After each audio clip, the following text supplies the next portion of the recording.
in this video, I am expanding on understanding compensations a little bit better. So at the beginning of the Posture Revolution, I sent you a video which, in a nutshell, explained compensations versus dysfunctions to you.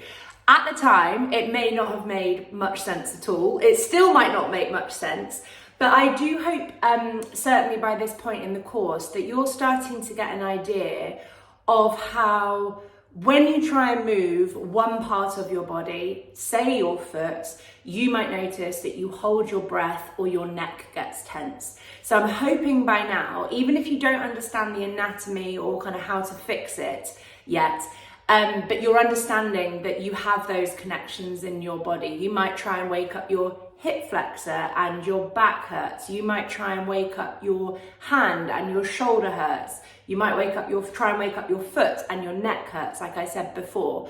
And that is compensation. So the bit that hurts, the bit that takes over, the bit that has learned to work is overworking, it's tired and it's exhausted. And the bits of us that are painful most of the time are the compensating bits. And that's where most other modalities that are designed to get rid of pain go wrong.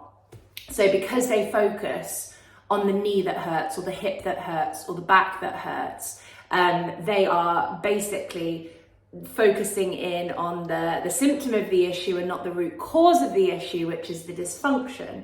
And the dysfunction is the part of the body that cannot work functionally. So if your foot cannot rotate, it is dysfunctional. You may notice that your neck tenses up in compensation.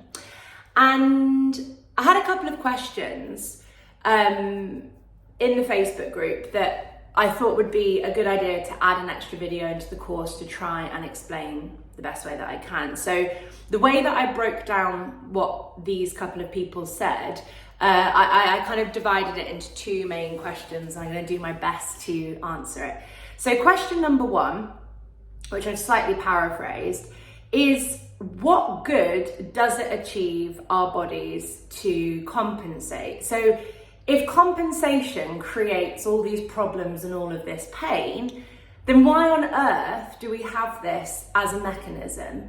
For somebody who's in pain, it can be really highly frustrating when you're trying to do your foot exercise and I'm telling you, oh, you should feel this in the arch of your foot, you should feel this in your calves or whatever, and actually you're feeling it in your neck.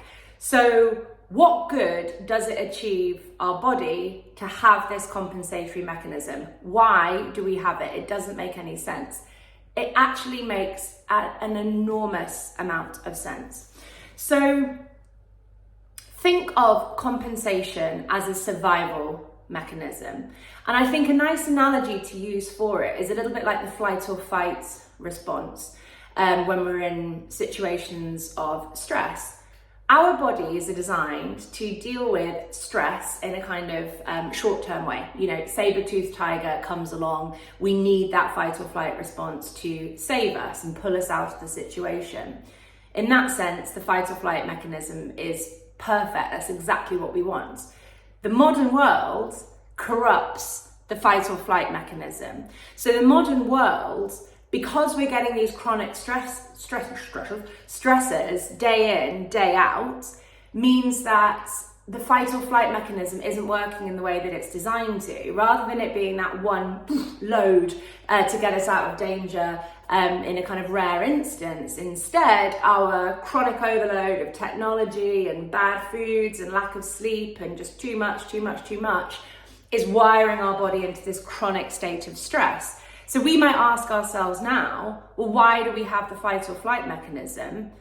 Because our modern world has messed up its outcome so much. But when you understand the original application of the fight or flight mechanism, of course it makes perfect sense. And it's the same with compensation. So if your body could only move from A to B using the perfect muscles. So imagine that you've got a body that is 100% functional. Every single muscle in that body is doing exactly what it should be doing, and you feel amazing and you're moving amazingly. If something happens, which means that you can't use one of your body parts, which I'll explain in a second, and your body didn't have like a plan B, you would be absolutely screwed from a survival evolutionary standpoint. So for example, if you are a hunter-gatherer and you're out hunting and you break your ankle and your body can only work your musculoskeletal system functionally, you're not going to be able to get back home to camp. You're not going to be able to survive that, certainly in that kind of primitive setting. If you screw your ankle, if you break your ankle and you've got no backup system, you are screwed. Your survival is gone. You need to get back home to the safety of the camp.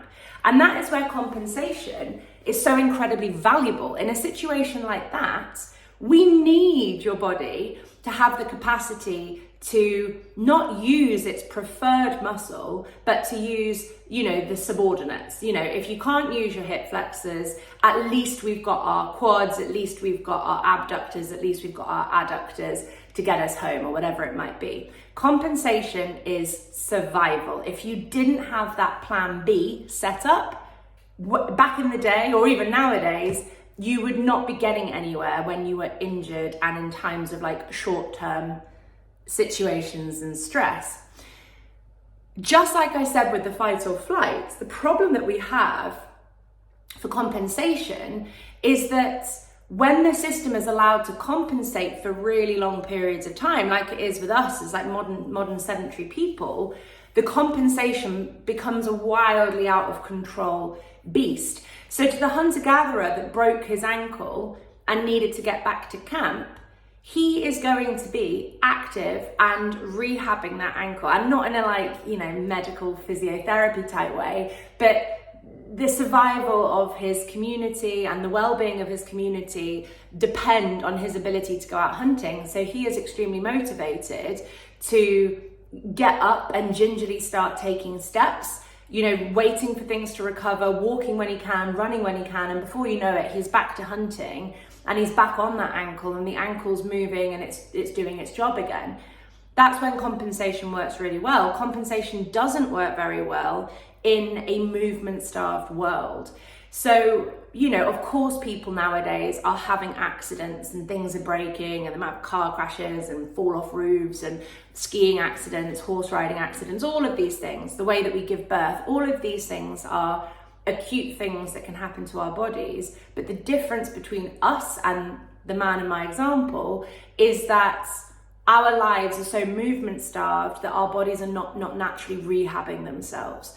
So the compensation, think of it as like a kind of parasite that takes over your body because of the fact that we hurt ourselves, or because of our sedentaryism, everything starts switching off and becoming dysfunctional. You've got kind of two reasons why you might have dysfunction like that. The dysfunction isn't tackled soon enough and the compensation just spirals and completely takes over until the body is really, really, really confused.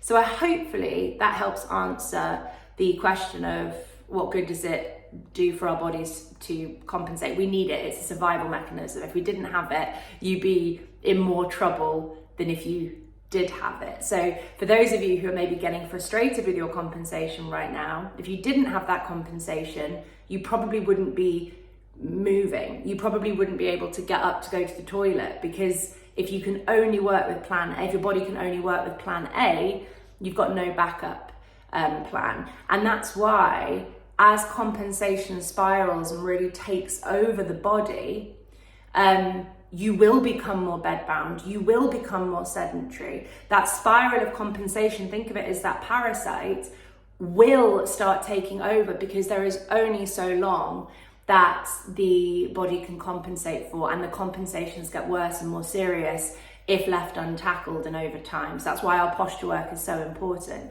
But as a positive spin, because I'm extremely positive and optimistic with all of this stuff, no matter what your state is right now, you can still get rid of your compensation. You might not get rid of all of it in the time left on earth that you have. If you've had 60 years of compensation and you're 85 now, you might not have another 60 years to undo that. But even 1 or 2 years of trying to undo that compensation and those kind of bad habits is still going to serve you really well. So there is absolutely hope, even if your compensation parasite has really taken over, but there is going to be more work to do. I can't lie to you about that.